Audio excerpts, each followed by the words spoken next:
and our respected MDO sir and all our mandal teachers and primary school headmasters.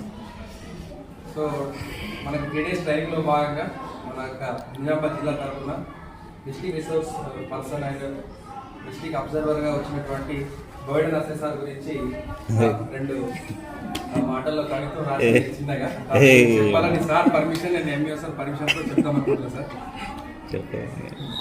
Burden అసెసర్ గారు census training వెళ్ళినప్పుడు కూడా బాగా అక్కడ కూడా మాట్లాడి వెళ్ళినప్పుడు చాలా యాక్టివ్గా కలిసి అంటే జూనియర్ సీనియర్ అని తేడా లేకుండా మమ్మల్ని అందరినీ కలుపుకొని అన్ని విషయాల్లో డిస్కస్ చేయడం ఎంకరేజ్ చేయడం జరిగింది.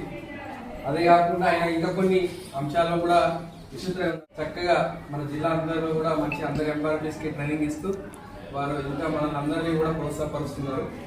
సో సార్ ఒక 2 నిమిషాలు. అక్షరమే ఆయుధమై ఆదర్శమే ఆశయమై విద్యా వెలుగుల వైభవమే మీ విజయమై జిల్లా గెలిచి రాష్ట్రం మెచ్చి ఉత్తమ ఉపాధ్యాయునిగా కీర్తి తెచ్చి ఎఫ్ఎల్ఎన్కు దారిదీపమై గురువులకు మారదీపమై ప్రీ ప్రైమరీ పుస్తకాలతో చిన్నారులకు జ్ఞానదీపమై పోయాడ నర్సయ్య అనే పేరు కాదు ఒక గాథ తెలంగాణ విద్య చరిత్రలో చిరస్థాయిగా నిలిచే ప్రథ మీ సేవలు స్ఫూర్తి మీ జీవితం కీర్తి విద్యా జగతికి మీరు ఒక చిరంజీవి మూర్తి. సార్ యొక్క చిన్న కవిత్వం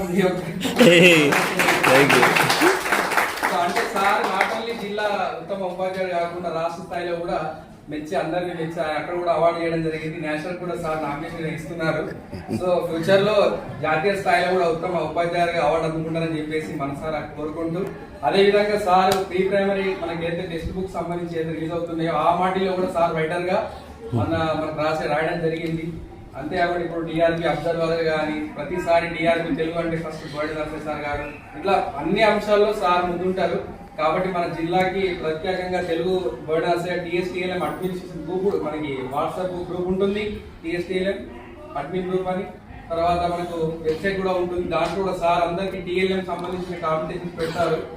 సో స్టూడెంట్స్కే కాకుండా టీచర్స్ కూడా ఏ విధంగా టీచ్ చేయాలి అంటే పిల్లలకు ఇంకా ఏ విధంగా మనం టీచ్ చేస్తే బాగుంటుందనే అంశంలో కూడా మన యూట్యూబ్ ద్వారా, ఫేస్బుక్ ద్వారా, ఇన్స్టాగ్రామ్ ద్వారా కూడా మనల్ని ఎప్పుడు కూడా కాంటాక్ట్ చేస్తూ వాళ్ళందరికీ ప్రోత్సాహం ఉంటారు. కాబట్టి సార్కి ఒకసారి గట్టిగా మనం అందరం తెలియజేసుకోవాలి.